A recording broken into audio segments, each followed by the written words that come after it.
नमस्कार, आप देख रहे हैं प्राइम टीवी। मैं हूं आपके साथ आरती तिवारी। वक्त हो चुका है खबर दोपहर का। एक तरफ ट्रंप भारत से वार्ता करने के लिए बेकरार नजर आ रहे हैं, वहीं दूसरी ओर उसकी दोहरी चाल अब सबके सामने और समझ में आती हुई नजर आ रही है। अमेरिकी राष्ट्रपति डोनाल्ड ट्रंप ने यूरोपीय संघ से अपील की है कि वो भारत और चीन पर 100% टैरिफ लगा दे।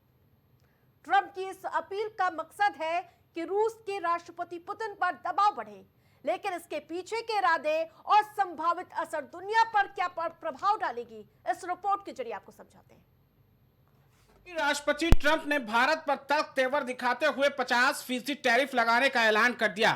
तब से भारत और अमेरिका के रिश्ते में लगातार खटास देखने को मिल रही थी। भारत की नाराजगी ट्रंप को नागवार थी। वो लगातार पीएम मोदी से बात करने की कोशिश कर रहे थे। वहीं बुधवार को ट्रुथ पर एक बार फिर भारत को अमेरिका का सबसे अच्छा दोस्त बताते हुए भारत से बातचीत के लिए उत्सुकता जाहिर की है। इस पर पीएम मोदी ने सोशल मीडिया पोस्ट पर बताया कि भारत और अमेरिका करीबी दोस्त और नेचुरल पार्टनर्स हैं। मुझे यकीन है कि हमारी ट्रेड बातचीत से भारत अमेरिकी साझेदारी की असीमित संभावनाओं के रास्ते खुलेंगे। लेकिन अब हम आपको ट्रंप की दोहरी चाल के बारे में बताते हैं। एक तरफ वो भारत को अपना दोस्त बता रहे हैं, तो दूसरी तरफ वो यूरोपीय संघ से भारत पर 100% टैरिफ लगाने के लिए जोर देते नजर आ रहे हैं। रूस से बदले की आग में ट्रंप इतना मशगूल है कि कौन सामने कोई मायने नहीं रखता।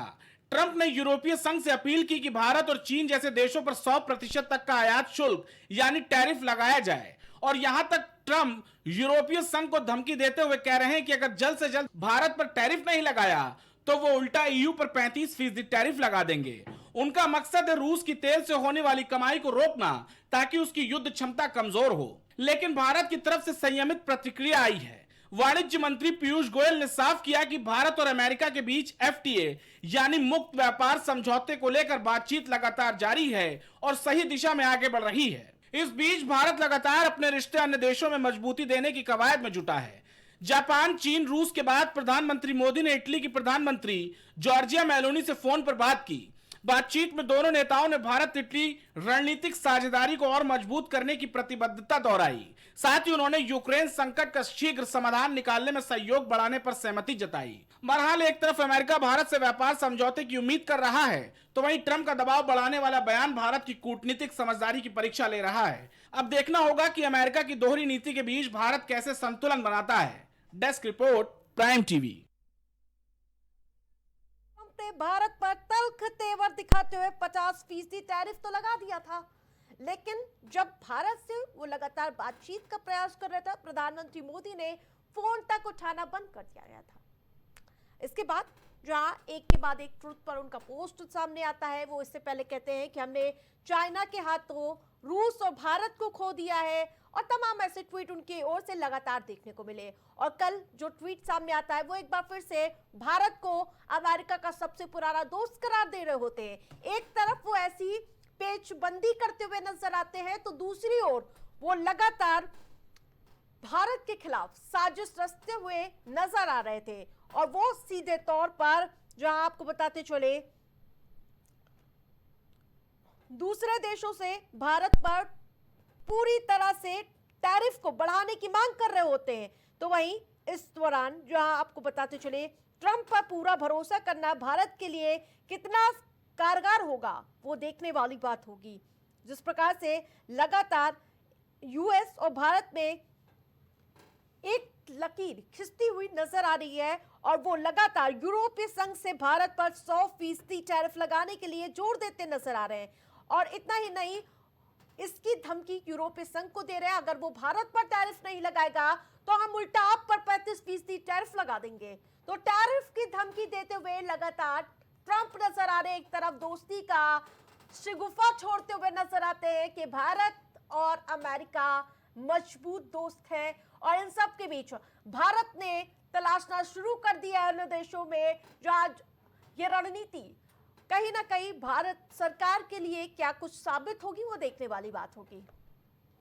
तो हमारे साथ शुभांकर भट्टाचार्य, विदेशी मामलों के जानकार, जुड़ चुके हैं। उनसे समझेंगे कि आखिरकार मौजूदा दुनिया भर की राजनीति क्या मैसेज देने का प्रयास करे, और इसके अलावा हमारे साथ जुड़ चुके हैं। पहले शुभांकर जी का रुख करेंगे। शुभांकर जी, क्या ट्रंप की दोहरी नीति भारत अमेरिका संबंधों को नुकसान पहुंचाएगी क्या? शुभांकर जी, आवाज मिल पा रही मेरी?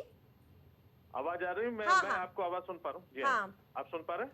हम्म, जी। देखिए, ये जो ट्रम्प का जो इस समय जो दबाव जो ये जो बनाने का जो एक तरीका चल रहा है, अगर हम इसको सिर्फ अगर हम समझ रहे हैं कि ये सिर्फ रशिया के ऊपर दबाव बनाने का, तो ऐसा नहीं है। ये एक तरीके से डोनाल्ड ट्रंप एक बात को समझ चुके हैं। उन्होंने एक टारगेट पहले ही इसको सोच रखा था, जो मैंने पिछली बार आप लोगों के चैनल पर ही मैंने एक बात बताई थी कि उन्होंने इसको कहा था कि जो ट्रेड सरप्लस जो इंडिया की तरफ से रहा है, भाई वो नेचुरली अमेरिका की तरफ क्या हो जाता है, वो ट्रेड डेफिसिट तैयार हो जाता है। तो उन्होंने बताया था कि 26 बिलियन डॉलर का हमारा ट्रेड डेफिसिट रहा है भारत के साथ। अगर 26 बिलियन डॉलर का वो एक्सेस हमारे से वो इंपोर्ट कर रहे थे, यानी इंडिया से, यानी हमारा जो एक्सपोर्ट होता था वो 26 बिलियन डॉलर एक्स्ट्रा था। अब क्या है, उसको वो मैनेज करना था। अब उस मैनेजमेंट को भी एक कहते हैं कि ग्लोबल एक ऑर्डर पर उनको अपना दबदबा बनाने के लिए उन्होंने इस चाल को चली। और ये चाल उन्होंने, मैंने बार बार कहा कि अमेरिका एक तीर से कई निशाने साध लेता है इसी तरीके से।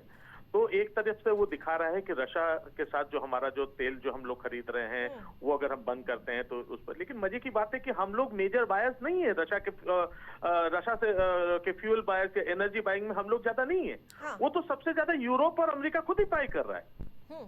लेकिन इन चीजों पर अगर हम लोग यहाँ पे दो तरीके के एनर्जीज की बात होती है। जो प्राइमरी एनर्जी सोर्सेस जो हैं वो रशिया के पास जो हैं वो काफी हद तक वो रशिया वहाँ पे डील करती आई है। चाइना उस पर से बहुत ज्यादा रशिया से ये डील करता है। यूरोपियन यूनियन बहुत ज्यादा लेता है। लेकिन जो सेकेंडरी एनर्जीज की बात आती है, सेकेंडरी एनर्जीज में जैसे कि उन्होंने जो टेक्नोलॉजी ट्रांसफर्स में दिए, जैसे न्यूक्लियर टेक्नोलॉजी के हिसाब से, जिसमें भारत ने भी लिया है।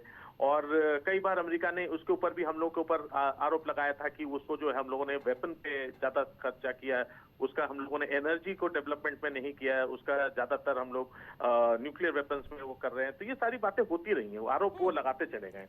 अब आते हैं बात की, अब जब एक बात अमेरिका ने देखने लगी कि भारत अब चाइना से ज्यादा क्लोज पहुंचने की कोशिश कर रहा है, उसकी तरफ हाथ बढ़ा रहा है, भाई मरता क्या ना करता, ये अब दूसरे जब एशियन कंट्रीज के ऊपर जो है प्रभाव बना रहा है कि वो अमेरिका के साथ जो ट्रेड बायलैटरल जो ट्रेड रिलेशंस है हर एक कंट्रीज के, वो जो है उसके ऊपर से दबाव डालने की कोशिश करे इस तरीके से। तो नेचुरली था कि ये तो मैं वेट कर रहा था कि कब अमेरिका यूरोपियन यूनियन को भी ये बात बोलेगा।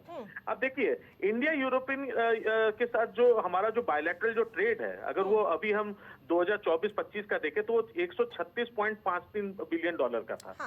तो ये जो है, अगर हमारा एक्सपोर्ट अगर इसमें हम देख लें तो एक्सपोर्ट हमारा तकरीबन 75 से 80 बिलियन डॉलर का हमारा यूरोपियन यूनियन, समस्त यूनियन की बात कर रहा हूँ, ये मैं किसी एक देश को लेके नहीं चल रहा, ठीक है। तो ये जो टोटल जो ट्रेड है, वो हम लोग जो यूएस के साथ करते हैं वो बहुत बड़ा ट्रेड है। इसलिए जब यूरोप जो अमेरिका ने जो हम लोग के ऊपर जो टैरिफ जब बढ़ाया, जब 50% किया, उससे हमारे जो ट्रेड को है वो ज्यादा नुकसान पहुंच रहा है। हालांकि यहाँ पे भी नुकसान है, लेकिन यहाँ पे हमारा ट्रेड डेफिसिट यूरोपियन यूनियन के साथ उतना नहीं था। बिल्कुल, लेकिन सबसे बड़ा तो सवाल ये है ना कि वो अब भारत भी पूरी तरह से अमेरिका पर निर्भर नहीं है। वो भी तलाश रहा है एक तरफ, जहां कल हमने देखा कि मेलोनी से बातचीत करते हुए नजर आए थे भारत के प्रधानमंत्री नरेंद्र मोदी। इसके अलावा एससीओ शिखर सम्मेलन में पहुंचे थे। जापान से लगातार हमारी बातचीत चल रही है। देखिए, एक बात समझनी पड़ेगी कि इस समय जो हमारा जो पूरा जो कूटनीति जो पूरा सिस्टम जो पूरा जो है वो अभी कई चीजों से जूझ रहा है। ऑलरेडी हमारे ऊपर एक प्रेशर है कि हमारा जो टोटल जो पड़ोसी मुल्क जितने भी हैं वो सारे के सारे जो हैं, आप देख रहे हैं, राजनीतिक अस्थिरता से गुजर रहे हैं। तो एक बात तो ये साफ हो गई कि हम लोग अपने इमीडिएट जो हमारे जो पड़ोसी हैं उनके साथ इस समय बहुत ज्यादा ट्रेड डिपेंडेंसी नहीं हो सकती। आपकी इकोनॉमी पॉलिसी पे यहीं पे अंतर पड़ जाता है। आज अगर नेपाल में अगर वहां पे राजनीतिक अगर अस्थिरता है तो आप नेपाल के साथ क्या इंपोर्ट एक्सपोर्ट का आगे का सपना देख पाएंगे, जब तक कि वहां पे कोई स्थिरता ना है। बांग्लादेश के साथ भी वही कहानी है, म्यांमार के साथ भी वही कहानी है, श्रीलंका के साथ भी वही कहानी है। पाकिस्तान से तो खैर आपके साथ कोई ना के बराबर ट्रेड है, कोई ट्रेड था ही नहीं उस हिसाब से।